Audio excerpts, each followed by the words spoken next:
Welcome to Nightlight. Step away from the mainstream and gather around as we enlighten the world and our realities and travel this cosmic journey we call life. Join us as we share with you and provide that beacon that can guide us all to a better way. Explore with us as we examine a metaphysical montage of spiritual insights, covering everything from the mundane to the magical, UFOs to unicorns, and everything in between. This is a time of awakening, of sharing and evolving, of spreading our wings and soaring on the cosmic breath of creation.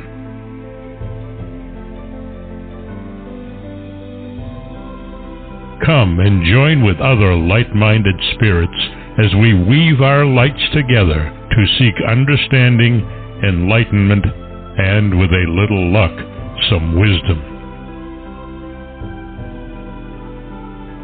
This is Nightlight, a reminder that you are never alone.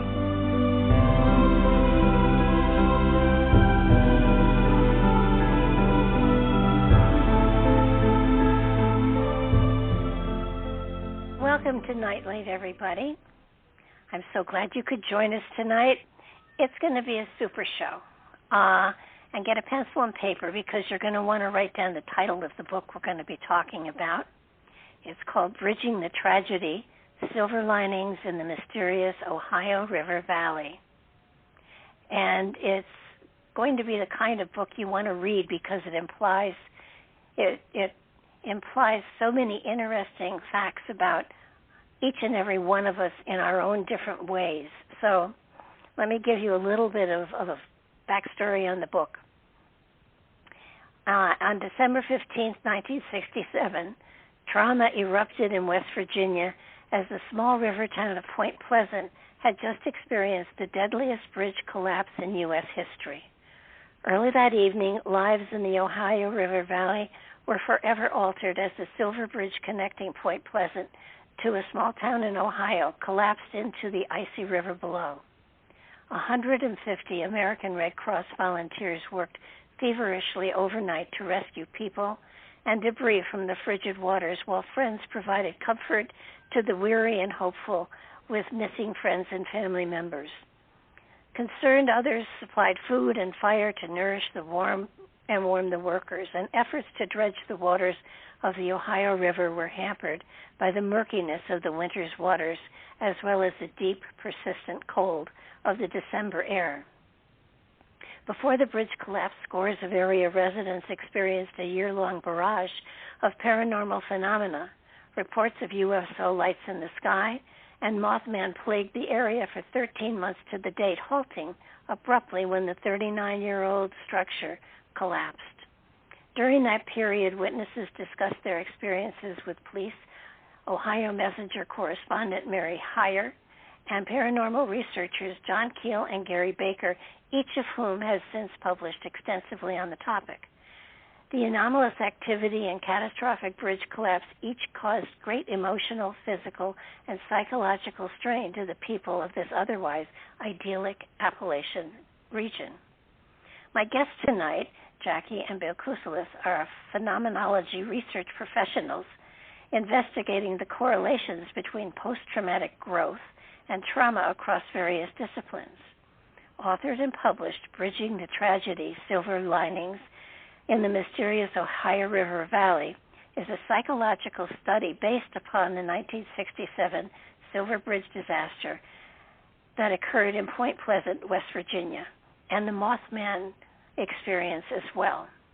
I want to welcome both of you to the show and ask you, which came first, the chicken or the egg? I mean, were you drawn to Point Pleasant because of these events, or were you drawn to Point Pleasant because of the fact that it's a beautiful town?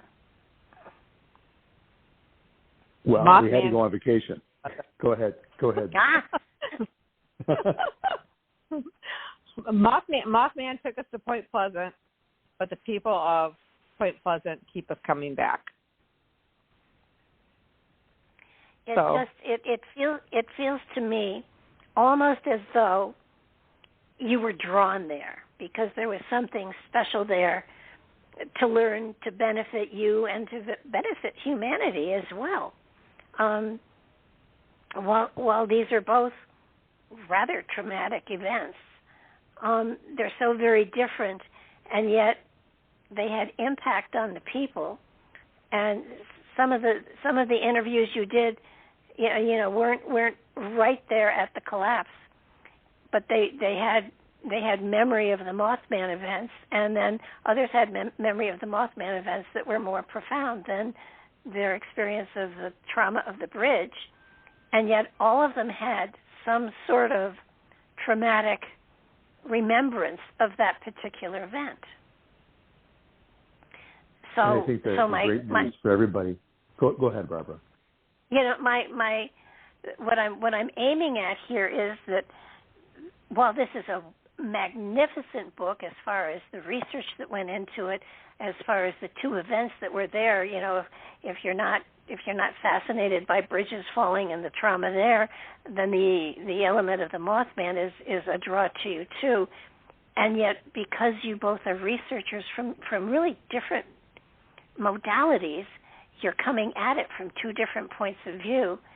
And what I think a lot of people don't get when they initially read the book is that they're being reminded of the element and the fact that trauma in one's life has different benefits, and not everybody has to go through this kind of trauma. Everybody has their own kind of trauma they can relate back to. John? Jackie? John, Bill. I'll get a name in here. Sure. Yeah, well, and again, thanks for having us, and we really appreciate the introduction, Barbara. You asked us before what came first, the chicken or the egg, and really the whole Mothman thing was first for me.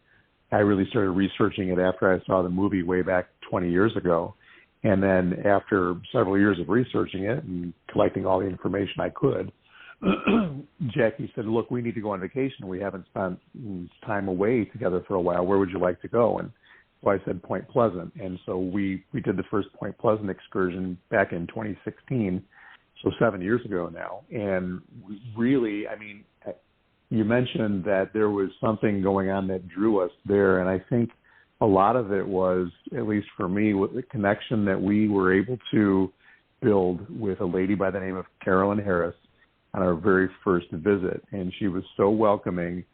She seemed like a family member. We spent time with her every day we were in town the first time. And she just really humanized the entire Mothman Silver Bridge thing for us, and just made us want to come back again and again. I think a lot of the feeling that I got from a lot of these interviews that you did was more, you asked each of them how it changed their lives, and for the most part, an uneasiness about going across a bridge, which I certainly can understand, but it felt to me as though all of them had an alteration into their perspective on life because of it. Jackie, did you feel that there was kind of a metaphysical feel to the whole experience for them? I don't know. Certainly for some of them, I would say yes. But I can't say that for sure with all of them, but certainly for some of them, it definitely was metaphysical. The area out there is just like so different anyway compared to where we live, and the energy feels different out there than it does near Chicago. So they're probably just used to, the West Virginia and Ohio type of energy and flow and life and things like that. But certainly with the interviews and talking with the people, they definitely were all changed by it. Well, it marked a period of time in their life. It's sort of like, when people get married, they remember certain aspects of that. When people have children, that's another time frame that sort of cuts a notch in the time frame so that they can go back to it. And that's this time frame in 67 is a time where most people can get drawn right back into it. It felt like a lot of them had an emotional feeling going back and reliving those particular times. When we were doing the interviews, we had several people start weeping, some of them crying. It was incredibly emotional, and it brought up other emotional events, other traumas in their life that they held the same type of trauma, I guess is what you would call it, because it wasn't it was just, especially Rick Hanley with his the crash at, honey, what's the name of that college? West Virginia. They attended the university in Huntington. Yeah, the Marshall University, right? Yeah, so I mean, he like kind of linked it together in his brain, but hadn't even realized that until during the interview, which is very interesting. The one thing that I kept feeling a link to, now 67, my son was born, and while that was a major trauma in my life, it didn't have the same feeling. But the more I read, the more I realized that it had the same feeling that I had when 9/11 happened. That while I wasn't personally involved in it, I was traumatized by it, and so it was a moment in my life when there's a sense of major things are happening here, and it changes you because you suddenly have a different perspective on life. And even though it isn't, something you have to get, I didn't have to get counseling for it, but I recognize going back to that time frame, going back to that experience, that it changed my life. It changed how I looked at things. It changed how I approach certain aspects of my life because of what happened. So that, like I said earlier, that this is going to be a reminder for most people to remember times in their life when there was a traumatic event, and how did we deal with it, and how did it change us. And that to me was one of the most important things that I got out of the book, that trauma touches your life and changes your life, sometimes in small ways and sometimes in large ways. But it does change our lives, and the more we appreciate the change, the more we can benefit from the good things that come from it. And certainly one of the things that came out of this was how the whole town got together, and the whole town took care of each other, and the whole town were more supportive of each other, probably than they had been before, to a great degree. And then you pull Mothman into it, which was phenomenal. I mean, it was almost as though, in a way, you have an interdimensional traveler, let's call it, who came to a visit, and you never know really why he was there, because this event happened, and he either ducked out and said, "That's too violent, I don't want to go there," or "I really picked the wrong time to visit." And because I think that there was great potential there for the Mothman to have become another way of growing and learning and dealing with something that is from out of this world. And to me, it wasn't frightening. It was unusual and startling, but it wasn't frightening. I think to some of the people it was very frightening, and I think the movie played that up, I think, to a great degree, which was, they called him the Birdman. They really, in reality, they weren't really frightened by him. They were trying to find him. They went searching for him. So it wasn't as frightening as the movie makes it out to be. I don't think, Bill. Why do I want to call you John? Maybe because John Keel wrote the Mothman prophecies and you just watched the movie. That easily could be. That could be it. But, that could be it. So I was going to comment, Barbara. You'd mentioned about 9/11 and the Silver Bridge disaster, and there were at least a couple of people. Susan Sayer, who works for Jeff Wamsley at the Mothman Museum and chain of stores there in Point Pleasant, as well as Linda Lane, who lives across the river on the Ohio side in Gallipolis, Ohio.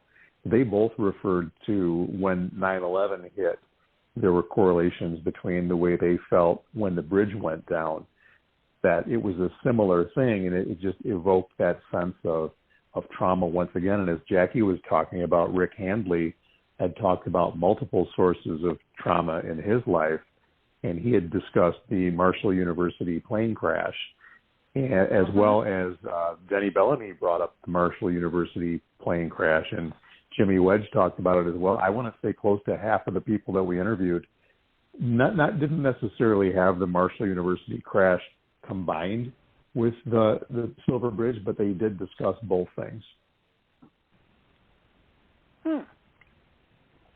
Well, when you look at it, I mean, I think this book may have everybody stop and think and reflect back on traumas in their life. And I mean, you bring the term post-traumatic growth is a term I had never heard until your book. And I taught school, so, I had the post-traumatic stress syndrome was something I was familiar with. But because of the work that I've done, I have come to realize that major traumas in your life have the potential for turning you in a direction that is far more beneficial to you. And most traumas have the potential for being a very positive, it's kind of like such great things came out of this. It's too bad it had to come from a bad experience. But sometimes a bad experience is what catches your attention, and that's where the growth comes in. But I was so taken with the fact that it finally had a name and letters, so that you're studying it. Is this a term or a phrase or whatever that has come out of post-traumatic stress? Has it come out lately, or is this something that's always been there and just not been paid attention to? Well, post-traumatic growth was a phrase that was coined by a couple of University of North Carolina professors, Richard Tedici and Lawrence Calhoun, about 25 years ago. And really, it's an offshoot of the positive psychology movement. So positive psychology it's a practice for folks who aren't familiar with that term, but it focuses on the things that go right in life instead of the things that go wrong. Traditional psychology has always worked to remedy, the mental illnesses that are out there, and alcoholism and depression and anxiety and things like that. Whereas instead of coming into a practice to help remediate some of those negative things, positive psychology helps people to focus upon areas of strength and then grow from that point forward. So it's just a matter of like improvement, self-improvement or community improvement or what have you. So post-traumatic growth as a practice and as a construct really is wrapped around the idea of let's get people to look at traumas that happen. Obviously, the Silver Bridge collapse was a very traumatic event. 46 lives were lost, in this horrible thing that happened back in the 60s. But let's take a look and let's ask questions about what good might have come of this. And you try to do that with questions that really encourage a conversation, not questions that have an answer in mind, so to speak, if that makes sense. Yeah. No, I think, I had a car accident that enabled me to be in this field full time. At the time of the car accident, it didn't feel real positive. But given a year's time and realizing, how I had to change my life was a gift. And, I lost a car. But aside from that, I gained a career. So, and I think a lot of people who have traumas in their life, if they can find the positive that is growing out of the experience, it makes you process the whole thing so very differently, and it does change your perspective on life. And I think it's the same feeling you get from near-death experiences. It's the same feeling that you get from all sorts of paranormal experiences. And Jackie, as far as the Mothman goes, did you find any of the people that you interviewed that they were frightened of the Mothman, or were they more or less curious? I don't recall anyone saying they were frightened by the Mothman. As a matter of fact, Andy Colvin was around 8 years old, and he actually saw Mothman flying behind the family car when they were on their way to the bowling alley one evening. And then there was the talk of Mothman because it was seen in Clendenin, which is just a suburb of Charleston, because Andy was from North Charleston. And there was a sighting there before Point Pleasant. So he was hearing talks about this, and so him and his friend Tommy thought that Mothman, the bird, the flying bird, the creature, was a superhero. So, nobody seemed to be afraid of it. There was concern by what it may do. There were people that were out in the TNT area where it was first seen in Point Pleasant, which is an old abandoned emissions plant from World War II. But they would go out there with their guns and they asked questions. According to Denny Bellamy, there were two questions. One, if we see it, can we shoot it? And if there are two, can we shoot two?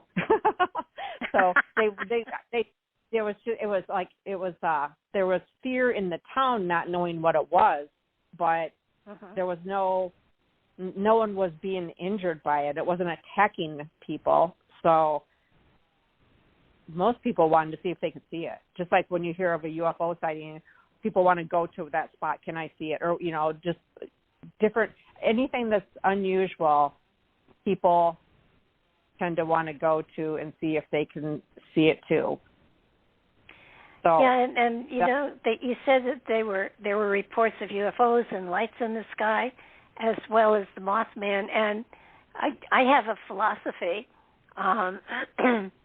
It's unprofessional, but it's my philosophy that people who see UFOs and lights in the sky and things like Mothman and such, that there's a level of awareness inside of them that is familiar and comfortable with it, that they are at a place of awareness where having something different be approachable, that it's okay. And I have found that I had a UFO landed on my campus when I was in college, and we were in the dorm and we saw the stadium lights go on and the UFO take off. And I was in a group of maybe 15 or 20 girls who were hanging out of the window. And some ran screaming, some hid in closets, some decided to go home, and some didn't see it. And I saw it, and all I could think of was, that is so cool, I want to know more. And that experience changed my life forever. And so I think there's a level of awareness that, and it's different in everybody, that if they're ready to take in another level of understanding, then they will embrace it or search it or go look for it, and so that it has nothing to do with intelligence. It has to do with awareness. So that when you were talking about all of these different occurrences, it was sort of like, I kind of feel like a lot of this stuff is out there all the time, and it's just a matter of being open to being aware of it, that it's not a scary thing. But when you don't understand something, when you are fearful, then that fear slams your door shut, and there's no understanding. So the fact that there was the UFOs and the lights in the sky does not surprise me at all, that another form of challenge to our awareness would come in, and a lot of it, at least in the movie, there was talking to it, and I don't know if I don't recall in the book that there was anybody communicating with it that way. Was there, Jackie? Not. You mean talking to Mothman? Is that what you're asking? No one was talking to Mothman, but Andy did. He built a shrine to Mothman, and when I interviewed him, I asked him what he had in his shrine, because I said, going back and trying to think, because Andy's just a little bit older than I am, and I said I'd have to try to think what I would try to do to bring in some type of alien or entity or whatever Mothman was, and what would an 8 or 9-year-old kid do? And he said, well, he was pretty sure that him and Tommy had used some creepy crawlers and some shrinky dinks, the shrinking heads and that kind of stuff, and they put those all over the side of a tool shed.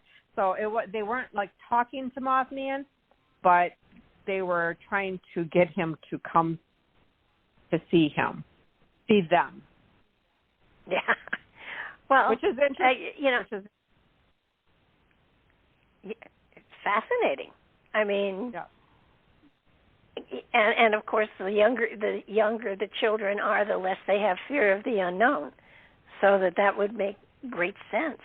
It feels to me as though while the two events, I don't think have anything in common, people were experiencing trauma from a different form, and the whole book comes down to how do you respond to trauma, and what are the benefits that you can get from it. But I mean, the collapse of the bridge in my head when I was reading about it was very. I mean, the movie did it justice for sure.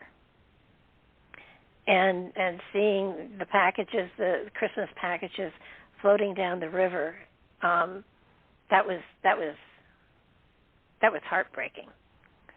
So there's a great deal to be said for what you can do graphically. My head didn't see it that way, but the movie certainly did. But to me, it was a very exciting project that the two of you took on, and. Are you expanding on the premise of post-traumatic growth?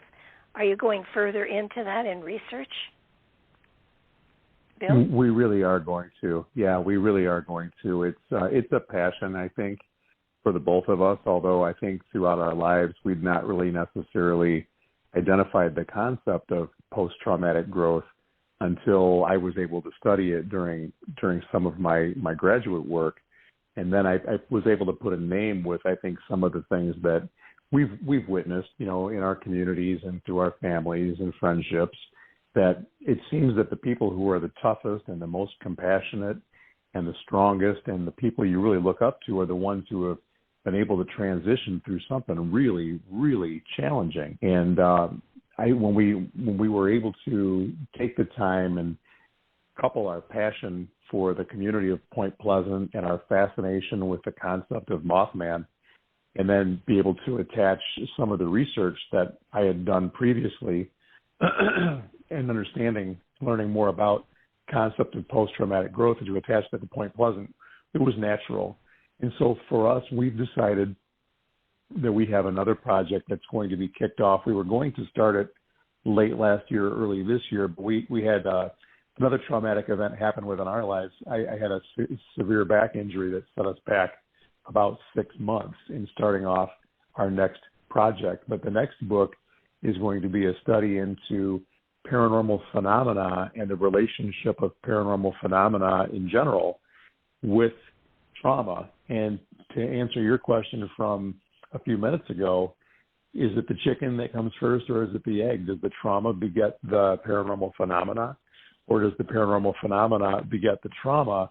And then for people who have been through trauma and paranormal experiences, what kind of post-traumatic growth have they been able to experience as a result of going through that trauma? So yeah, we're gonna continue down that path for our next project. I mean, it's fascinating when you listen to how people have grown from horrific experiences. That we talked earlier today about a surgeon that survived the Hiroshima bomb, and he was a surgeon, and he was losing his eyesight, which meant he could no longer practice medicine, so he was in a deep, deep depression, and basically had given up on everything. When the bomb went off, he survived the blast, and the radiation from the bomb cured his eyes. So he was given a gift that actually his eyes were even better after the bomb. And you know, he talked about how it's not the cure he would have asked for, but it came to him, and he was able to then get up out of his bed and start to help people that had been caught in the radiation and everything else, so that he was able to immediately go back to work. So they're and I think, you know, not that I'm recommending something quite that traumatic, but you know, when we have traumatic things that happen in our lives, whether it's a divorce or a breakup or loss of a job or whatever, trauma itself is the energy that pushes us in a new direction. And sometimes it was, you know, it's time for a big change, and sometimes it's time for a little change. And the little changes we apparently can deal with ourselves. But when a big change or a shift is appropriate for our own evolution, it occurs. And we call it trauma, and it does change our lives forever. And I think in many ways, if we look at it metaphysically, it's I don't know, Jackie, what you feel about this, but if we are being stubborn and not moving in a good direction in our lives, oftentimes the spirit within arranges situations that force us to move in a new direction because we haven't voluntarily made the changes. I mean, how do you feel about that? Jackie? Yeah, I agree with that. I mean, I'm not sure if I quite understand what you're saying, but what I'm thinking in my own life, I went through a horrible divorce. This man terrorized me and my family for 2 or 3 years after I was divorced from him. And I think that maybe what you're saying is that because I needed to move forward in a direction, and I wasn't allowing myself to do that I put myself into a situation to marry a madman. And I literally, I grew so strong from going through all of the trauma that he put. I mean, he was literally, when stalking became a law in the county I lived in, he was the first stalking case for that county. So he just terrorized us. And I was scared. And then one day I woke up and I thought, you know, like I would go out every day and my tires would be flat and he would slice my tires. And I got up one day and I went out and I looked and my tires were flat. And instead of crying and going to buy more junk tires to put in my car, I felt sad. I felt sad for a person that had nothing better to do with their time than to try to hurt me. And I just kept getting stronger, spiritually, emotionally, and emotional maturity is what I was gaining, you know, And I think that that's what you were saying, that we we allow ourselves metaphysically to put ourselves into situations that are going to grow us. Yeah. Not even realize. Well, yeah, no, we don't realize it. Nobody would voluntarily create trauma in their life, but and you know, every now and then something occurs, and it's like, okay, I need to change. But did it have to be this extreme? And apparently, it did. And your book sent me to my notebook, and it was like, okay, what are the areas that I would consider what I went through at the time a trauma? And I wrote down about 10 of them, and then I wrote down, what did I learn and how did I grow from this? And I found that in many cases, trauma has put me in a position where I discovered new things about myself. I grew in new directions. I mean, in college, I was going to get married, have babies, and a white picket fence. And, you know, the thought of doing what I do now, or having been married as many times as I have been, or any of the events that have happened, have always triggered a major change in my life that has always been a benefit to me. And you know, sometimes it meant, you know, the trauma created a change that was uncomfortable, and yet in order to get out of that uncomfortable place, it meant I grew and I became a better person, I think. And I can't, looking at all of the traumas that I listed, not a one of them took me down. All of them pushed me up.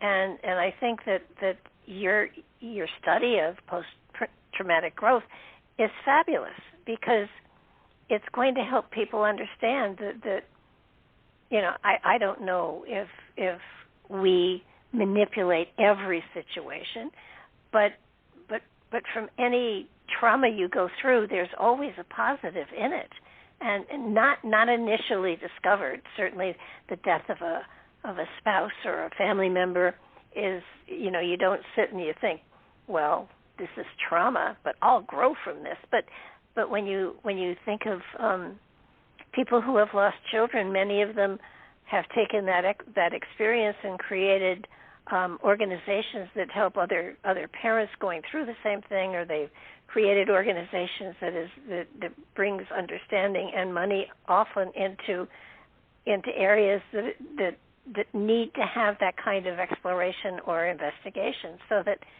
I mean, I'm not a Pollyanna, but I do think there's a positive in anything and everything. And I think your book is so good because, you know, you interview all of these quote unquote normal people who have been through this horrible experience, and basically there is a flow of energy that shows that they maybe not in a major way, but that it has changed their life. It has done something to them so that they are in a better place than they ever had been before. And I mean, Bill, did you find anybody who went downhill after this experience? No, nobody went backwards. And it was interesting, the people that we interviewed at the time of the Silver Bridge disaster, their ages ranged from the youngest, who was Jeff Wamsley, who owns and operates the Mothman Museum today and is the co-founder of the Mothman Festival. He was 6 years old, so he was just a little guy. Jimmy Wedge was the oldest at the time, and he was 25 years old. Jimmy is the gentleman who lost both of his parents in the bridge disaster, and I would say the two of them have been very, very successful in their lives as a result of being right there. And Jimmy actually lost both his mom and his dad in the bridge disaster. So one of the things he looked back on was how grateful he was that he was 25 years old when that happened, because he felt that for a younger person, say a 15-year-old, it would have been absolutely devastating to lose both of his mom and dad. But he said that he was able to learn enough from them during his first 25 years in life and now he's in his early 80s, but he's been able to be successful in all kinds of different things. He has 3 successful children. He's been in the government. He was the mayor of Point Pleasant at one point, and a legislator through the West Virginia Congress for many years, and a lobbyist. And he's just done all kinds of really neat things. And then Jeff, of course, runs the Mothman empire. So he's done quite well as a result of having been there and dealt with what happened in his community, even as a little kid. Well, now, Point Pleasant, after the tragedy, because the traffic was no longer going through them, the town went downhill. And yet now with the Mothman Festival, it appears that it's coming back uphill, so to speak. In other words, the Mothman Festival, it brings in thousands of people and visitors, and the whole Mothman experience is revitalizing the town. At least that's what it seems.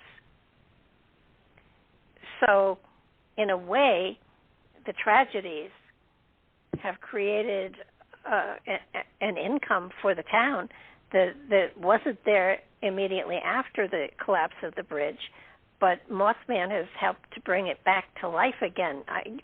Bill, is that close? I mean, it just feels like the tragedy is now becoming a moneymaker for the town.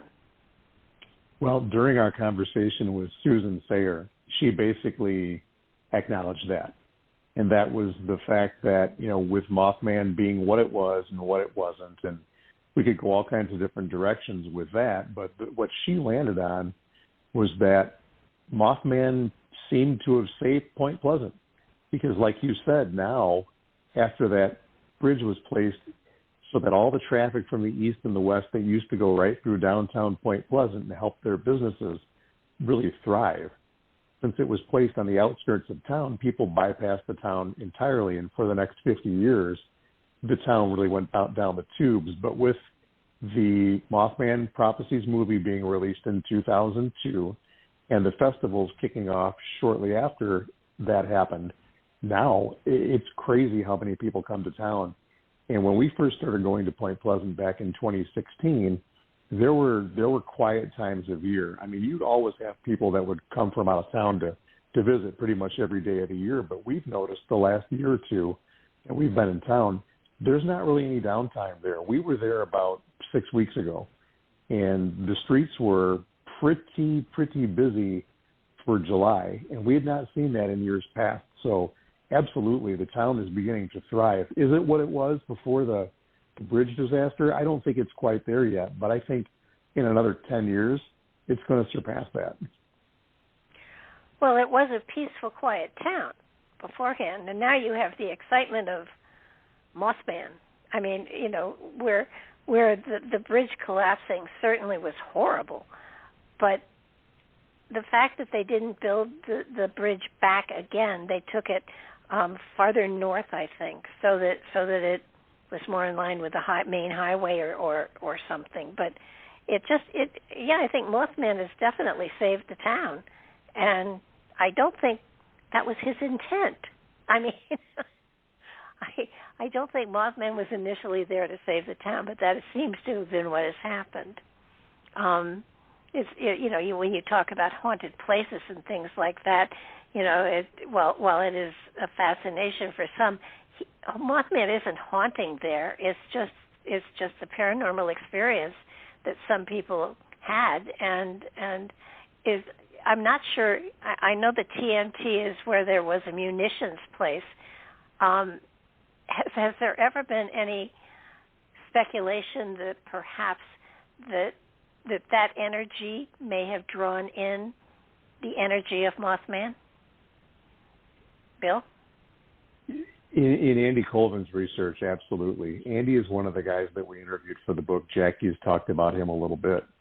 And what Andy has done is he's gone out and he's collected all kinds of John Keel's Lost magazine articles that were published in Fate magazine and Saga magazine back in the 50s, 60s, 70s, et cetera, et cetera.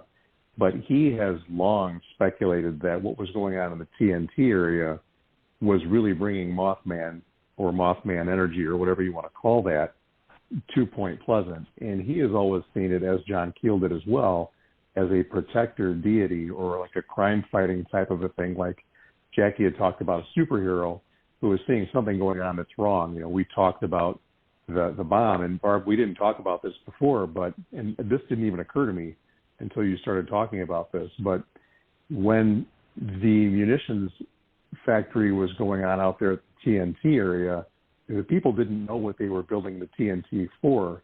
But right after we bombed Hiroshima and Nagasaki, they shut it down. So that is exactly what they were doing there in that facility, was creating munitions for the Japan affair. Wow. Well, and the book that we were talking about is The Last Train from Hiroshima, which is by Charlie Pellegrino, and it's a fabulous book. And like I said to you, if you only read one book your entire life, read that one, because it will change your life forever. But my thought on it is that, and of course, I come from the metaphysical background, but my feeling is that a portal was opened. And I don't know, Jackie, if you deal with that kind of stuff, but it felt to me as though a portal was opened there and Mothman was able to come through from another dimension. And after being there for a while, it decided not to come back. But I think that portal is still open. Jackie, do you have any feeling on something like that? Yeah, John Keel actually talked about that. He called them windows, but I agree with that. I think that there are different portal areas all over the world, and I think Point Pleasant very easily could be one. As a matter of fact, I think the TNT area is probably where it's located. And I mean, there's still activity out there. There's still sightings of Mothman. There are still, I don't know if you want to call them UFO sightings, but one of the Susan Sayer said that people that live out by the TNT literally will be driving their car and have the car just stops. It shuts itself off, and they'll start it back up, and it'll take off again. I was out there filming big birds. Bill was on the phone talking with somebody when we were out there doing some research, and I was filming these big birds up in the sky. And when we got back to the hotel, all of the recordings that I had taken from the day, I would download into files into my laptop. And I was watching this specific one. I noticed this plasma ball that was in the sky, and then there was like a little white light that was down closer to the treetops, and this plasma ball just kind of moved down, and when it hit the white light, it disappeared. And it was really strange because Bill had hung up. One of our friends that was with us, he got off the phone, and I just shut off my video camera, and this was like right around the time that all of this happened. But we saw like a spectrum come up from behind the trees. Like if the sun were coming through the clouds and it would be a spectrum coming down onto the earth, it was coming up. Mm-hmm. And we were all snapping pictures. I did not see the plasma ball while I was filming. I was watching the birds. So there's something that was very strange that was going on out in the TNT area. That was sent to 3 different MUFON investigators, and nobody could tell me what it was.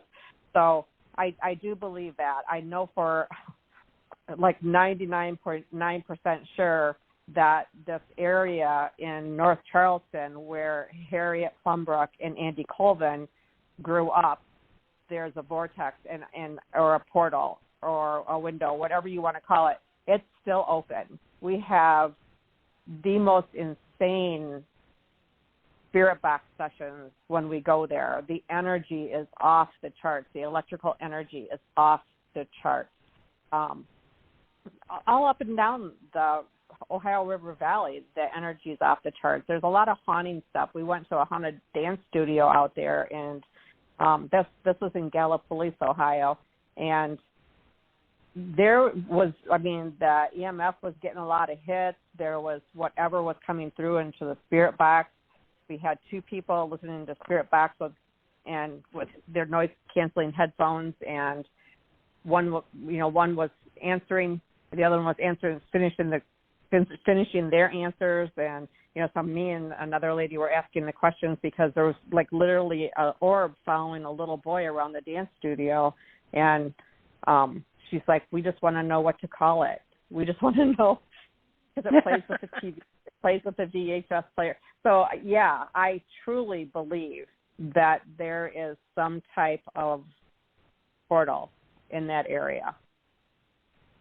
It's the plasma balls especially have been around whenever I believe whenever there is a portal, and that's why you see the plasma balls by crop circles, and that's why the Hudson Valley had the plasma balls. I can't even tell you how long ago it was, but the Hudson Valley had an amazing number of UFO sightings, but the plasma balls were there, especially around the nuclear plant that's on the Hudson River. And so the plasma balls are usually a precursor to, in my mind, to the fact that there is a portal there and it's opening up and stuff is slipping through. So that's what triggers me in saying there's a portal here. On top of the fact that I don't know if you have ever seen any ground penetrating radar of the TNT, but it appears that there may be tunnels underneath it, a lot of tunnels, and those tunnels also probably have something to do with the fact that there's a portal there. And, it's not a bad thing, it's not a scary thing, it's a portal. And, interesting stuff can happen if you're dealing with that kind of energy. And so I think while the Mothman Festival is certainly going to draw a lot of people, I would imagine that the TNT plant is certainly going to draw more attention as well. So who owns the TNT plant now? Do you have any idea? Well, it's called the McClintock Wildlife Preserve at this point, and I guess I've heard a couple different things. That kind of makes me think that it's like a government facility or part of the state of West Virginia or what have you. But didn't Andy tell us that that's owned by like the Rockefellers? No, he said that it's owned by the same people that, I don't remember what he said, but it had something to do with, gosh darn, I can't remember, something to do with what we were looking into in Louisiana. But I don't know. I've got books of notes, books. I don't doubt it. Yeah. I do remember. Go ahead, Barb. No, you go ahead. Much rather listen I was going to say, I know both Denny Bellamy and Andy Colvin have kind of indicated to us that there's a relationship that exists between Roswell, New Mexico, and Point Pleasant, West Virginia, as well as Area 51. And so I've heard that some of the architects of each one of the facilities in those areas, that they were part of the same business units or so on. So the same people are involved with them. Does that sound right, dear? I'm trying to remember exactly specifically what they told us. Yeah, I'm not positive on that, so I can't confirm or deny. Okay. Well, I am fascinatingly drawn to any area that has any sort of tunnels underneath it, and I've done remote viewing, and so it's sort of like when you see something like that, something's there, and in some way it is created that void that becomes a portal, and you just wonder, what else is going to come through. I don't think bad things are going to come through. I think every now and then, when you have a crack in the sidewalk, plants grow out of it, and it's as though they're invading through a crack in time, so that sometimes you have time folds. Sometimes you have things that is an overlap with another time zone as well. Not time zone, but another time frame.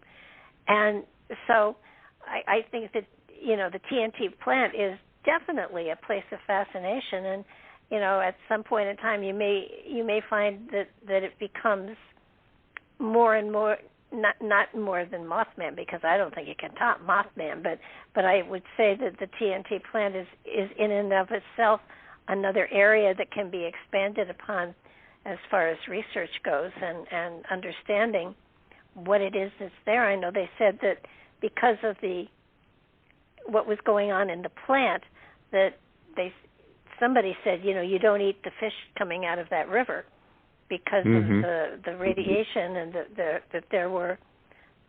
Now there was one thing that I just remember a 4-legged deer, an 8-legged deer. So somebody said there were mutations. That was Susan. That was Susan Sayer. She said there was nothing to find an 8-legged deer or a fish with like 2 heads. I think that's what it was. Yeah.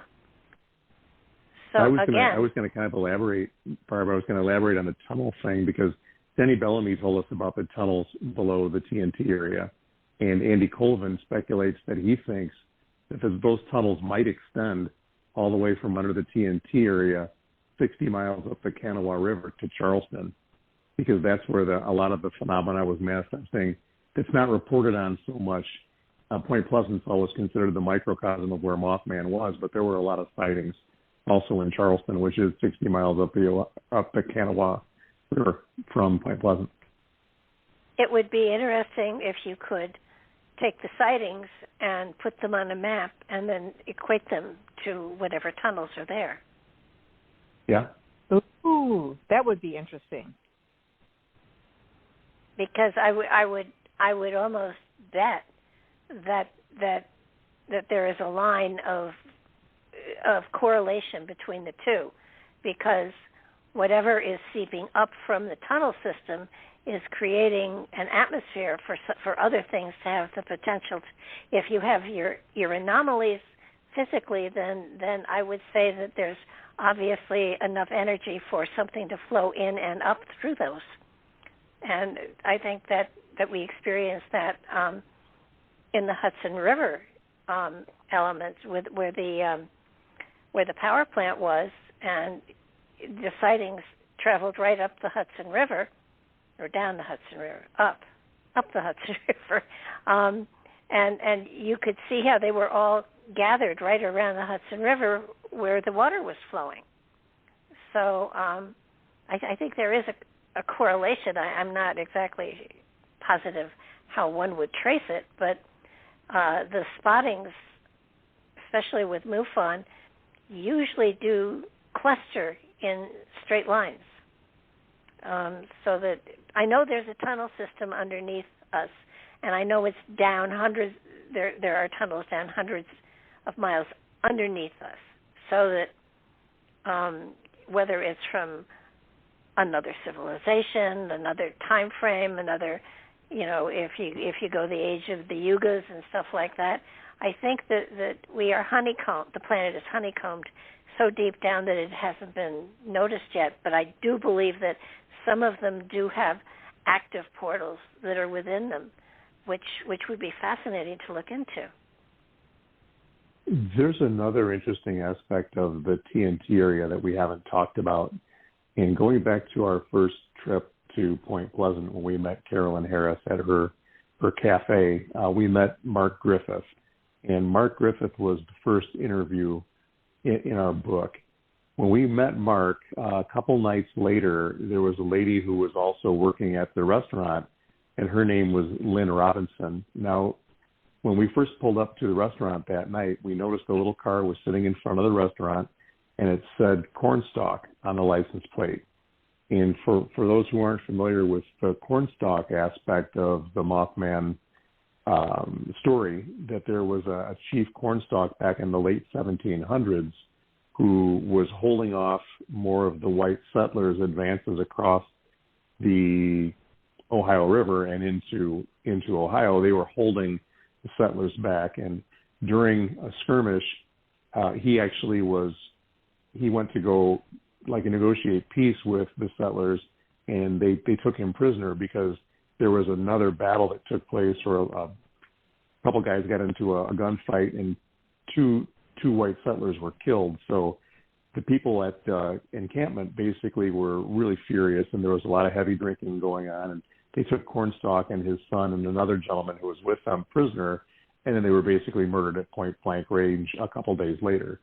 Now, as legend has it, he cursed the land, or that's what the legend says, is he cursed the land and said Point Pleasant will not prosper for the next 200 years. Now, we've kind of come to believe this is a myth, and we've got some good proof behind that, too, that was shared with us by Denny Bellamy when we interviewed him. But the long story short, Lynn basically told us on our first trip that when you go out to the TNT area, bring a peace gift with you. And she handed me a box of cigarettes with a couple of cigarettes in them. She basically took the tobacco and put it in the bottom of the box and had me go out there with the box. And when we arrived at the TNT area, she said, offer peace and do a sprinkle of tobacco to the east and in the north and then the west and then the south, because you're standing on hallowed ground. Out there at the TNT area, there are 3 communal graves of natives who were buried there. You know, they were basically thrown into this burial ground, and then the TNT area was built above that. So here we have the Native American element of people who were wronged and massacred below this area, where now we're building munitions for a war effort, which is going to massacre people, and did in Hiroshima and Nagasaki. But there's that piece of the whole story as well. Yeah, that's fascinating, because I wondered, because a number of times I saw the Chief Cornstalk, and I wasn't sure where that story came in, because they mentioned it, but I don't believe in the book you explained it. So, you know, it was kind of like, okay, so what does this have to do with it?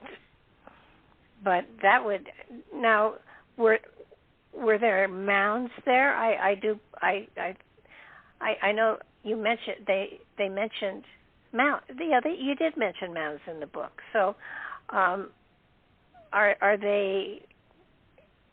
Did they actually destroy the mounds when they built the plant? I don't know that there were mounds in the plant area per se, but I do know that all the way up and down the Kanauga River, there were burial mounds which have been leveled. So that's another thing that's happened over the years too, due to industry, that these burial grounds have been desecrated up and down the river as well. You know, you don't play around with the Native American spiritual stuff, because that's some powerful stuff there. There's great validity to it. Now, I'm not sure about curses and stuff like that, but I do know that they have such a connection to the land, that the land absorbs that connection, and in a way the land may react to it. So that very well could have something to do with some of it. But when I looked at the TNT plant, and I was so impressed with the fact that that was an area that people were drawn to naturally, well, for necking and stuff like that, but it was a piece of property that had been sitting and waiting, and my feeling was that a portal opened and Mothman came through. Was there any indication that he came from, I guess I'm looking from, there was no nest or no place where they could see that Mothman actually, had been there, or there's no evidence of his taking up habitation. It was just that Mothman appeared and then disappeared. Is that correct, Jackie? That is. Go ahead. Yeah. There was no physical evidence of Mothman other than some scratches on Roger Scarberry's car. There was the first two couples that reported Mothman, and Mothman chased them back into town, flying up over speeds of 100 miles an hour. So there was nothing. There was no feces found. There were no footprints found. Nothing like that. But I guess that answered your question. Yeah. Well, it's the same type of thing that you get with Bigfoot and the Yeti, that they've not found any place of habitation and yet they exist. And again, another element of coming through a portal, I believe. So that's very exciting. That and it does appear. Have you ever taken your box out there and sort of tried to see if anybody was there to get EVPs or anything like that in that area? Not in the TNT, we did not. We were going to, but we ended up going. I changed it up at the last minute when we were doing that. I said something about we should go to Mound, West Virginia, where Andy and Harriet grew up, and do a ghost box session there. So we did not do it in the TNT area, and I don't know that we would never do that. I think that I was probably a little more fascinated to find out what was going on it's North Charleston now, but I was more fascinated to find out what was going on in Mound, because on the same street that they were raised, there was all kinds of weird stuff happening back in the 60s. And two of the people that lived on that street as well was Charles Manson when he was a young boy. I think he was like from ages 8 to 10 or something. And gosh, I can't think of the name now. It's what's the name, honey? That Sarah Jane Moore, the lady who attempted to assassinate President Ford. Yeah. Yeah, I can understand that. Yeah, but there are a lot of people testing in the TNT area, so people are finding, all kinds of different stuff out there. But I'd be interested. I'd be interested in the ghost box. I'd also be interested in if there was any sounds or noises that you picked up, EVP-wise or on the ghost box, because that would have something to do with frequency of other dimensions as well. Yeah. So that could be really fascinating. That would. It may not be another book, but it would be fascinating. Just to have it with the rest of the. Well, what fun it would be. I mean, I think when you have stuff like this, it does become an adventure, and it's not anything to be frightened by. I mean, recently there's a lot of material coming through channels and situations like the Rendlesham Forest, where the guy touched the drone that came through, and it turned out to be binary code, and when they translated it, they found it actually came from 8100, so it came from the future. So I think that there's a lot of potential for getting good information. You obviously would have to be careful about who you were using, but it feels to me as though we are at a point in time here where sensitive material is coming through in unusual and unique places, and how cool to have the potential for the opening of tapping into just one of them. Yeah. Jackie, I'm sorry. I keep forgetting there are two of you. Sorry, Bill. But, obviously you know where my fascination is. But when it comes to the element of trauma, when it comes to the element of having something horrible happen in your life, I think your book in many ways emphasizes the fact that you can take a situation that is frightening or upsetting or life-changing, and you can find that the positive energy that comes from it ultimately is of such benefit to you that it was worth the experience. Bill, do you kind of flow along with that? Because I can't remember anybody that has come to me with a trauma that we haven't been able to find such wonderful material from that it benefits their lives. So is this a... Go ahead. Go ahead. Well, I was going to say, seeing as how we've already broached the topic of marriage and more marriages than one, my initial research into post-traumatic growth when I was working on dissertation was supposed to be investigating post-traumatic growth as it related to a major life crisis. And as I was going through and getting the approval milestones done to be able to do the research around that topic, everybody blessed that until we got to my committee, the dreaded committee. And even my dissertation chairperson was in favor of it, but my two committee members said, that's not specific enough. And so we fought them on that. When I say we, I mean my dissertation mentor and I fought them on that, but the committee always wins. And so they made me basically focus on the dimensions of post-traumatic growth as they resulted to the divorce process. And I had been through a very long divorce that lasted 6.5 years with no kids and no real estate. So it was just a really insane process.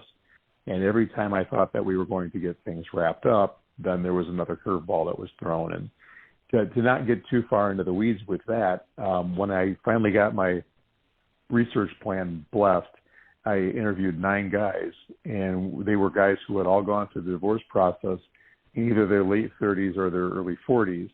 And we interviewed all of them, and really to a man, they all said, I've never stopped and thought about what good has come out of this, but look at this. I have a new appreciation for relationships. I have a great, I have a better way of relating to my current wife than my previous wife, and all these different things.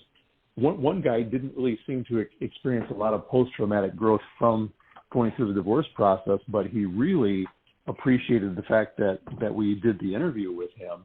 And he said, it feels really good to talk about this. Thanks for having me part of your study.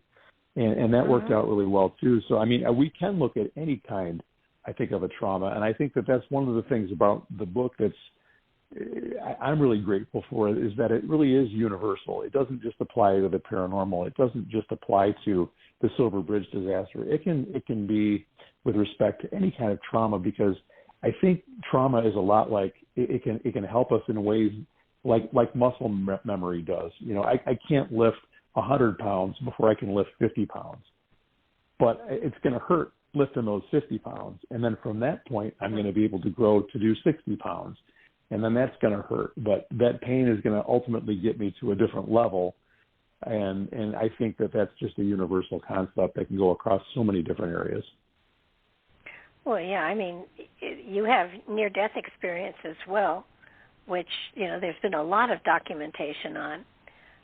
But again, most people who have had a near-death experience have changed their attitude and philosophy of life. I would say 99% of them.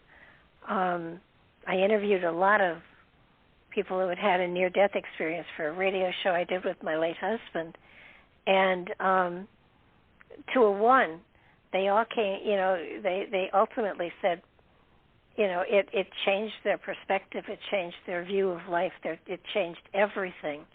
And I think it's a part of our life. Everybody looks upon things differently. Everybody's definition of trauma is probably different in relation to their own life.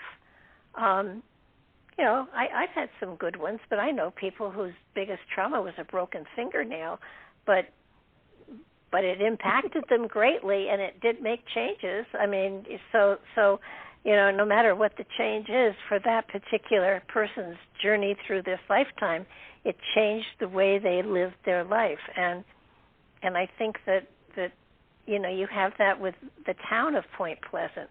They tried to cope. They didn't, they lost a lot of people through the collapse, and then they lost businesses, and yet now it's beginning to build up so that by land, I mean, it just feels as though it's a place where things are beginning to happen, and in a way, something that felt like a curse turns into a blessing.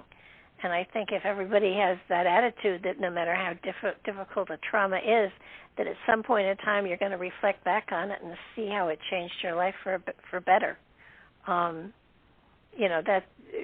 That's my perspective of it. But then, I've had the good fortune to have had bunches of traumas that all changed my life for better. So I think it makes you view life with a broader perspective, a deeper perspective maybe, and feel blessed that you've had a lot of traumas. That means that you were really able to grow and forge ahead in giant steps this lifetime, as opposed to just having a plain lifetime where nothing traumatic happens to you. So I think this book is wonderful in that it will make people think about trauma in their own lives, and I don't know if that was the intent, but it certainly is how I would view it after reading it. What do you think, Bill? Was that the intent, or was it just the intent just to put information out there and let people go their own way? Well, I think as the research plan developed and as we worked on it and got engaged in the project and then interviewed the people, it really just took upon a life of its own. I mean, the book really it wrote itself. And in interviewing the folks that we did and hearing their stories and really being a part of that, I don't know that we necessarily had a specific intention other than we wanted to focus on the good things that happened as a result of the Silver Bridge disaster and of the paranormal phenomena that happened in that area at that time. And it just kind of wrote itself. But I'm really grateful that it's something that I think that can be seen as universal and can be helpful to people in different areas. We had one gentleman who interviewed us several months ago, and he had said, "Hey, guys, I just want to tell you, this really impacted me because I went through a financially devastating thing in my life." He was in a car accident, and his insurance didn't cover his medical bills. And he had to go through court, and he had to go through debt, and he had to go through all kinds of different things. He said, "You know what? Now I've been able to dig myself out. I've been able to finally get a settlement after, going through all kinds of financial hardships." He said, "And I wouldn't have the strength to be able to do, some of the things I'm doing in my life today without realizing that good comes out of bad stuff." And he thanked us. Although our study had nothing to do with what he had experienced, it resonated with him because of what he had experienced. Well, yeah, I know that some of the things that have happened to me in my life, at one point I had somebody steal my website, and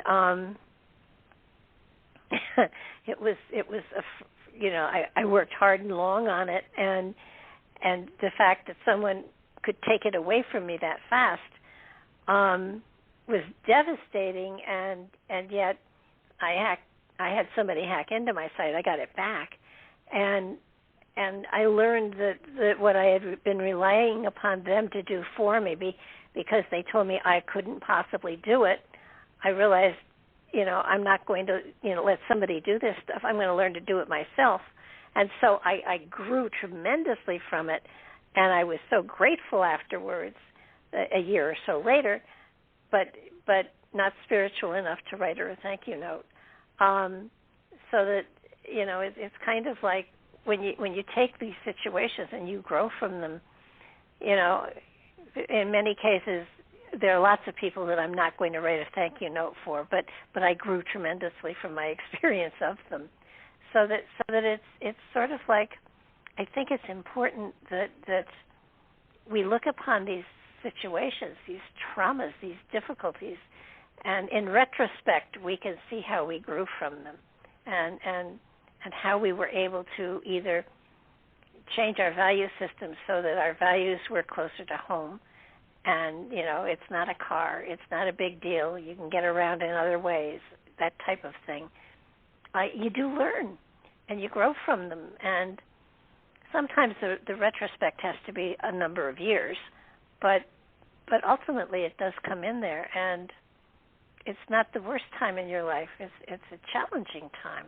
And, if everything came easy, we wouldn't value it as much. But what we gained from the traumas is so valuable to us because it it shows us that we can really roll up our sleeves and make changes and grow and evolve and come out of it a better person. So I think that while your book, focuses on trauma, a huge trauma, but the word trauma in all of our lives does bring up certain aspects and areas in your life where there was a trauma.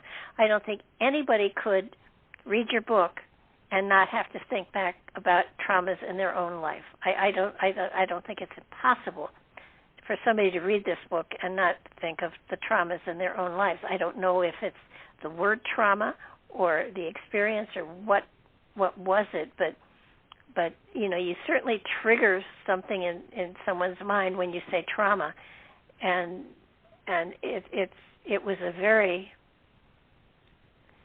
I don't know if it was intentional or not, but it's a word that will send everybody into their own life and figuring out, did I have trauma in my life? That wasn't an intent, probably, but I think it's something that it did absolutely, it will trigger in everybody who reads this book. Jackie, do you feel that word is a trigger for people, or do you think it just came across as that? I honestly, I'm not sure. But the thought that had just come to me while you were talking was Linda Lane was the first person we interviewed, and when she read the book, she said that she read her interview and she put it down and she was crying and she didn't know if she could hear the rest of the interviews. I don't think that she realized how bad the trauma was that she had experienced until she read it, after telling the story to us, having us ask questions back to her, and then her actually reading it in print, what truly happened to her. Oh, yeah. Yeah, so I don't know if the word trauma possibly is the thing, but well, I think when well, yeah, but when I got done with the book, I sat down and, like I said, I listed things in my life that I felt were trauma worthy, and I looked at it and I thought, holy crap, that's a lot. And like I have said before, everybody has a different description of the word, but in many ways it denotes a time in our life when we felt out of control, and yet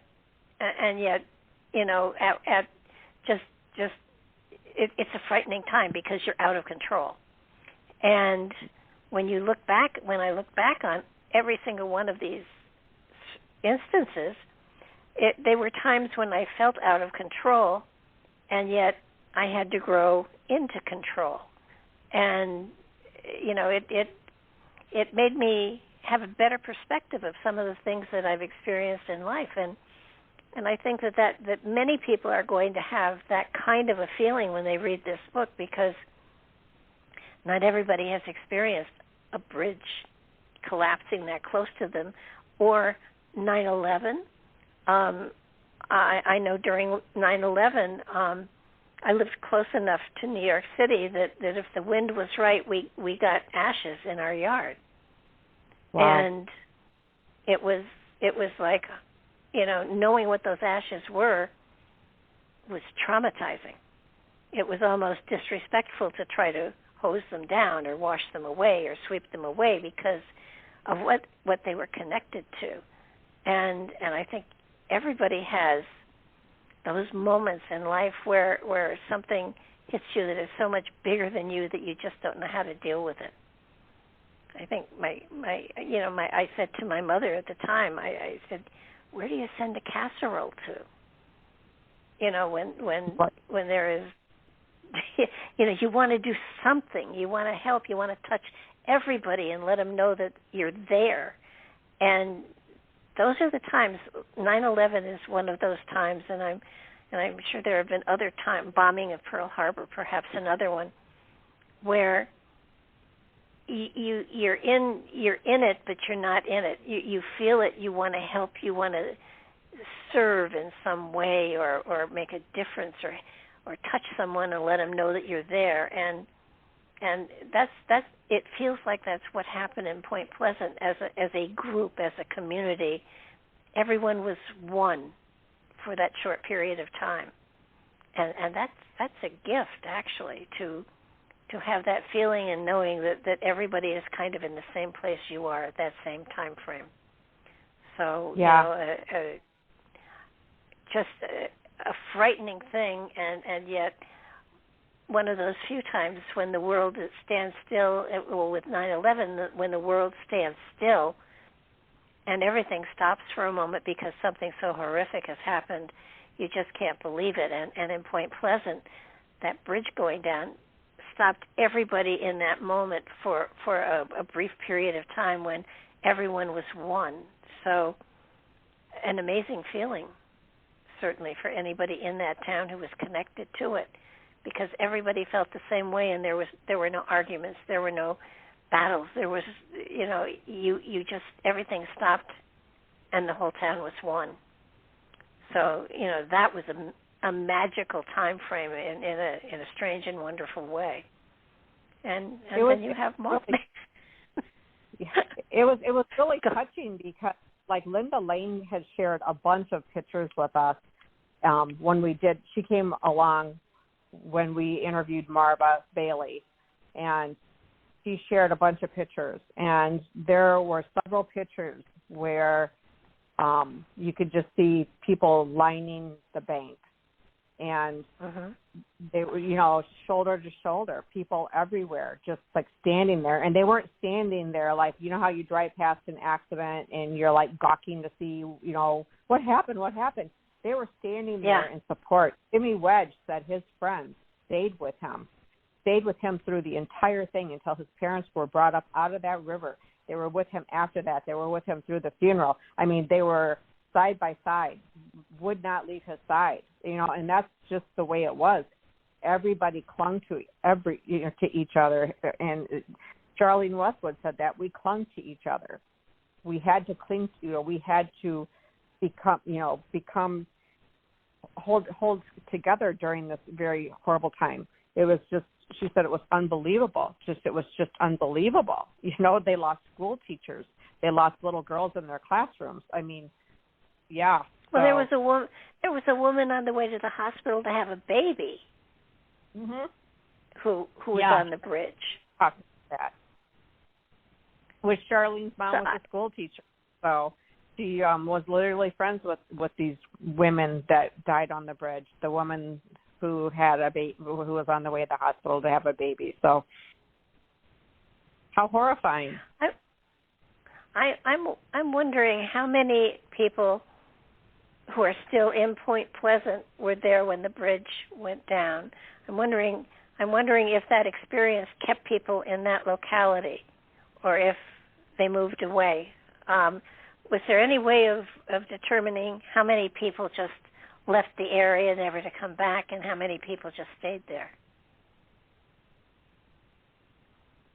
Because that kind of experience, kind of cements you together as a group. Yeah, I don't know. Charlene left. She left and she moved to England, and she was married for 40 years or something like that. And then her husband passed away, and she came back. And her interview was probably one of the shortest interviews we had. But for her mom to be friends with the teachers that lost their lives on the bridge, her father literally saw the bridge coming down, and he was a manager at the tire factory, and some of the managers were on the bridge and they died. So, I mean, Denny Bellamy left, he came back. I mean, it seems like a lot of the same people, a lot of the people, though, from Point Pleasant will not talk about it. They do not want to talk about it. I think there's just a lot of pain still left for so many. Well, it just sort of seemed like so many of the people. Now, you only interviewed, I think, 11 people, but I would bet that there are a lot of people there that are still there because they just can't leave the area. There's something that holds them there. Yeah. Because there's an energetic when something like that happens. Yes. Because it was said if you didn't know somebody on the bridge, you knew somebody that knew somebody. I mean, there was always somebody was related because it was a small town. I grew up in a small town of 2,500. If something like that would have happened to that town, I would have known every person that was from our area that was on there. I would have known either their cousins or their aunts, or I would have known because it's a small town. So I wonder if there's a group energy that is still there, and it's sort of like how we have the last survivor of World War II, and it's the last person that was present. I'm wondering. Somebody wondered about the memorial that was not there for the bridge. Has something been put up since then, or is there just still a placard there? Well, that would have been Marva Bailey, Linda's friend, and she had made the comment that she wishes that the Ohio side would do more in terms of commemorating the bridge disaster, and that there's just a small placard there. She says the West Virginia side, and we can attest to this, they've done a great job of commemorating the Silver Bridge disaster with various monuments throughout the area. And then, of course, they have a ceremony every December 15th to commemorate the folks who lost their lives there as well, too. But on the Ohio side, for whatever reason, they just haven't gone to the same length that the West Virginia side has. It's that element of a small town, so there's an energy there, a group energy, and then when you go through something like this, it makes everybody closer, and of course now you're creating the same kind of group type energy with the Mothman Festival, and that'll just continue to grow. It's really quite amazing how that has great. How many years has it been going on now? Really, since the movie came out, and they had to cancel it a couple of years because of the coronavirus, but they opened it back up again last year, and they had a phenomenal turnout. Last year is the first year that we actually went to a real Mothman Festival. We've been to Point Pleasant many, many times, but we've never been there during festival time, and there were so many people there. We thought it might have been upwards of 20,000 people there, but we're hearing that it was somewhere between 15 and 20,000. But Point Pleasant only has 4,000 residents, so that's 4 to 5 times the population of the whole town. Well, it would, I'd be willing to bet it's going to continue, and I would bet that Mothman will certainly serve the community well. I'm not sure that was his intent. And Mothman, everybody calls him a him. How do they know it's a him? That's a really good question. Nobody really does know that. Oh, okay. I just thought there might have been some discerning physical attributes that might have told people, but I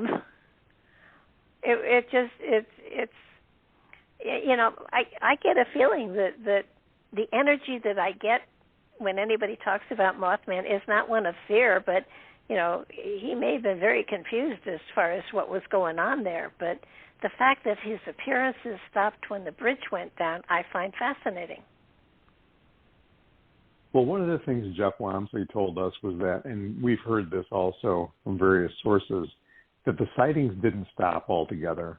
They were actually slowing down the last probably 5 to 6 months before the bridge collapsed. What did happen was that everybody focused on the aftermath of the bridge disaster. So there was no focus going on to anything paranormal. In fact, people didn't even want to hear talk about that once the bridge disaster happened, because Now we're burying friends. We're burying family members. This is real. Yeah. And so whatever was going on there before, it wasn't a focus. But there have been sightings there. I mean, there have been sightings, every few years, and sometimes more frequent than others. But it never stopped entirely. But that microcosm of those 13 months before the Silver Bridge disaster happened, there's never been that type of an intensity.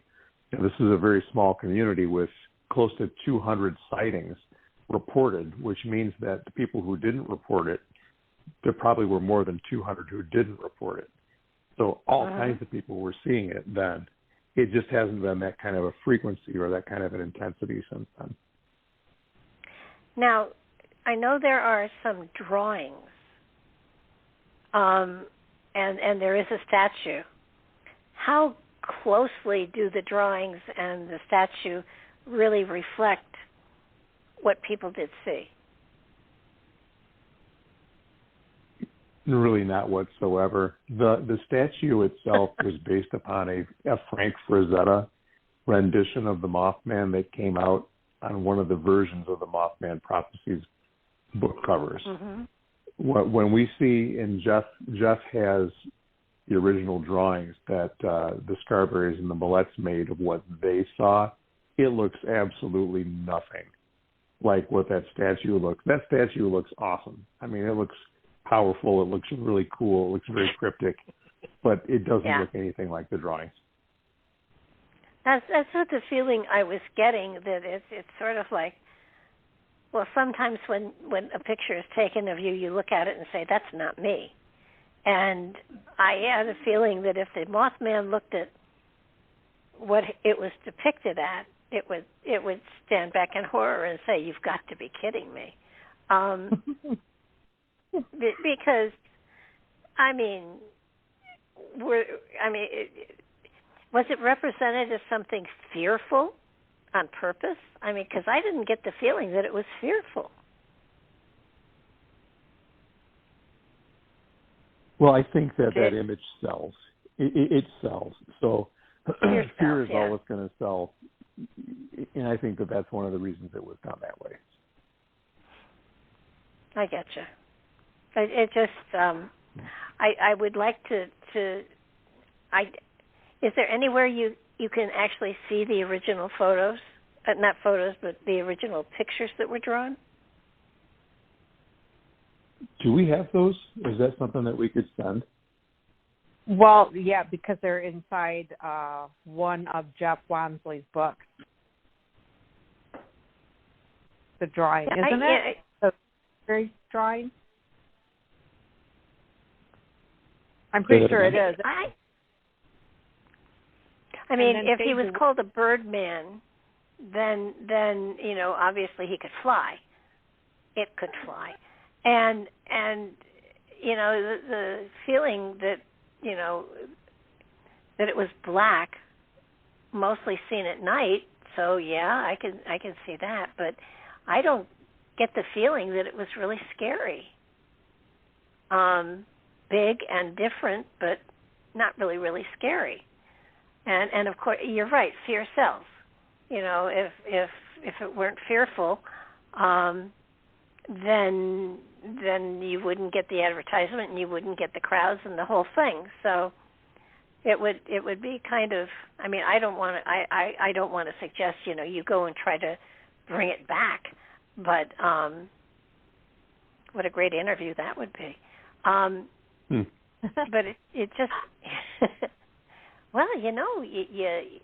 no, that's for another time. But it just feels to me as though the actual presence wasn't meant to be fearful. It was just there, and it has been, it has certainly been with Mothman, the movie. They portrayed it, as a very fearful presence, and yet it didn't feel that way.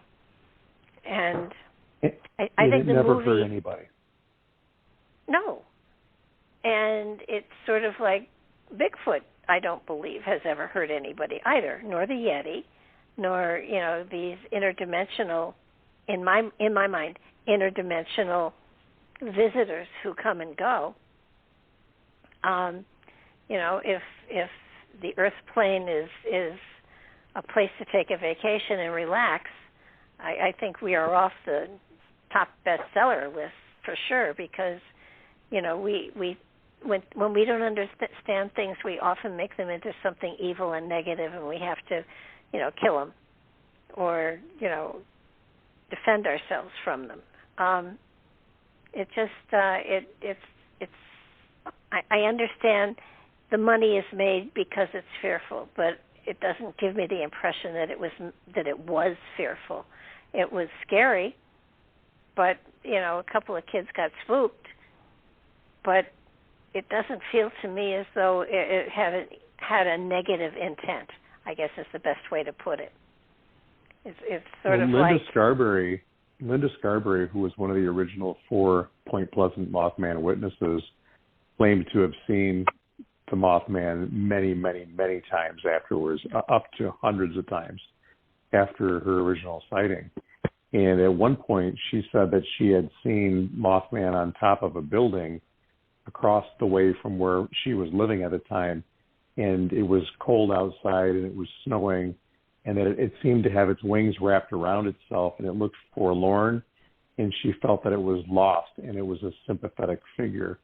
So in her way of looking at it, at least for that particular instance, she seemed to feel that it was a traveler that was out of its element and didn't know how to get back home. Yeah. Wow. Someday somebody ought to write it from the perspective of Mothman. I mean, when you stop to think about how your presence is scaring people and they're terrified of you and yada yada yada. Somehow somebody ought to tell Mothman's side. Ray Barker actually tried to do that. He actually published a book in 1970 called The Silver Bridge, and that actually came out 5 years before John Keel's Mothman prophecies. Some of the chapters of that book are written from Mothman's perspective, which is kind of interesting. Yeah. I mean, it's a fascinating experience. I think that, having something like that occur does in many ways let you know that life is bigger and the world is stranger and there are more things out there that we don't understand, and it kind of expands your awareness. And I think that in that way, Mothman has been very beneficial, certainly to Point Pleasant, and the fact that the tragedy has been able to be snowballed into something that is going to benefit the town, and in many ways, it does feel as though the tragedy has provided the town the opportunity to grow in new and different ways. Certainly, its population has got to be more now than it was back in '67. That was 75 years ago. 74 years ago. So, it's interesting, actually, that, the bridge and Mothman happen in 67. 67? Mm-hmm. Mm-hmm. Yeah, and then Roswell was 47, so, it was 20 years after, but I think that the Mothman Festival is slowly becoming, as Roswell has become, a place for people to go to experience elements of the strange and unusual and metaphysical, maybe, that it's a site for celebration now instead of, mourning as it was back in '67. So it has... It actually is called the paranormal, or it's called the Roswell of the East now. The Mothman, or the Point Pleasant area is considered Roswell of the East. Well, I can see why, for sure. Yeah. Because it's definitely still things happening there. Yeah. Well, you definitely still have the energy, of the what what radiated out when the bridge went down was an energy of grief and sorrow that was profound. And you know, so yeah, it made an imprint in time with that many people crossing over at the same time. That certainly is noticeable. It's a blip on the chart for sure, as Roswell was, as 9/11 was. It wasn't, you know, not as many people passed as 9/11, but it certainly was that kind of tragedy that certainly is notable in the heartbeat of the world, I would say. It's an amazing place, I would think, energetically to be there, because it feels like there's an electricity that is certainly growing over time, and certainly with you know, having at least 10,000 people come and walk through your streets adds to that energetic. And gosh, you know, with the TNT, I would certainly, of course, it's probably so crowded during the Mothman Festival that you probably couldn't get peace and quiet to do something out at the site, but sure would be interesting. Have you ever thought of that? When we went out there for the Mothman, I think it was for the festival. Maybe it was not. I can't remember. But there was literally people that had like set up camp inside some of the igloos where the dynamite was stored during, you know, the big concrete igloos. There were people like had air mattresses and everything else. They were sleeping out there in them. So it would be very distracting. I mean, honestly, I would be terribly freaked out by spending a night in the TNT area just because there are copperheads and big spiders. Not to even mention the paranormal stuff that's occurring out there. But people do it. Oh, you'd have me at snakes. I would not be there. Yeah.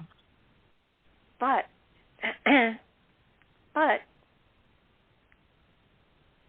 I mean, if you've got a ghost box, then you obviously should be able to do astral travel and remote viewing. So in the privacy of a quiet room, you could probably put yourself out there and you wouldn't have to worry about the snakes. Oh, you know what?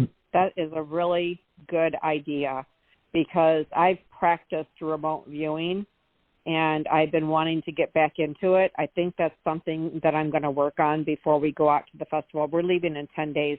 So I think I'm going to, like, each day do a little bit of practice to get back into it and see what I can see. Well, if you need any suggestions or support or whatever, let me know. I can certainly provide that. And actually, a number of years ago, I did remote viewing of pyramids around the world online. And I led the meditation, and I had people from all over the world that tuned into the meditation, and we did remote viewing that way, and they all wrote down their impressions and sent them in. So you could even do it in a group remotely. Like I said, I did it online on a Blog Talk show, and people tuned in, and once I linked everybody together, we did the remote viewing, and it was fascinating at the similarities that people were able to channel back. So think about it. That does sound fascinating. That sounds really fascinating. Well, I can help you facilitate that if you ever want to do it. It doesn't have to be broadcast. It doesn't have to be a radio show, but I can set up a private show so that only people that are invited can get in, and you can lead a meditation back there, and people can just call in to link into the same frequency. And if you need somebody to facilitate it, I'd be happy to do it for you. I'll keep that in mind, and we will be in touch about that, because that sounds like it would be fun. That would be well, fun. it's informative too, and I think Yeah. the cool thing about it when I did it was that I had people from all over the world that were all being pulled together energetically because they were all on the same electrical connection as I was. So the energies were all linked, which was, I was always very high after it because it was like, there were 30, 40 people that were linking into me to link into the meditation that I was leading, and it was energetically just profound. So in a way, I got to do the traveling and have the energy of 40 or 50 other people that facilitated me to get to a level where I could pull everybody together and we could go somewhere. So it was a very cool experience. So, happily would I help you if you'd like to do that, and or give you suggestions as to how to do it for yourself. I don't have to be involved, but I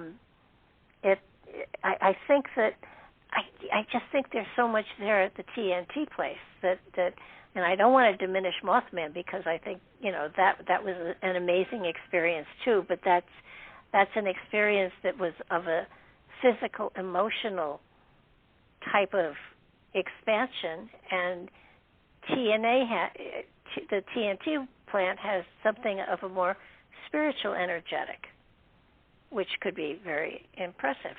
So, so anyhow.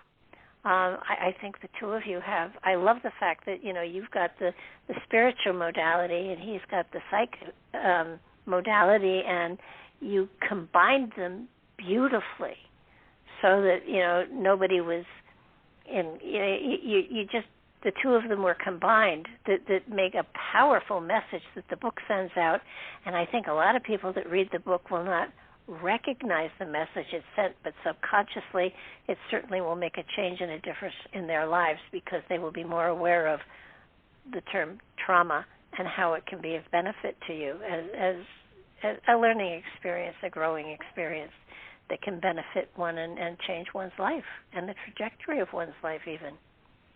So it was fascinating how you also in the book, Bill, I'm very impressed with the way you put together the topics that you were looking at, how you meticulously asked everybody the same questions in the same way, and how you pulled the experience together, and you had your trigger words and your trigger shifts and changes, and how many people said one thing and another, and how you pulled it together to give you a very cohesive picture of what went on in these people's minds and their spirits. So, thank you. I was really impressed with that, and it was sort of like, how do they keep to this script and not get off track? And you did it very professionally.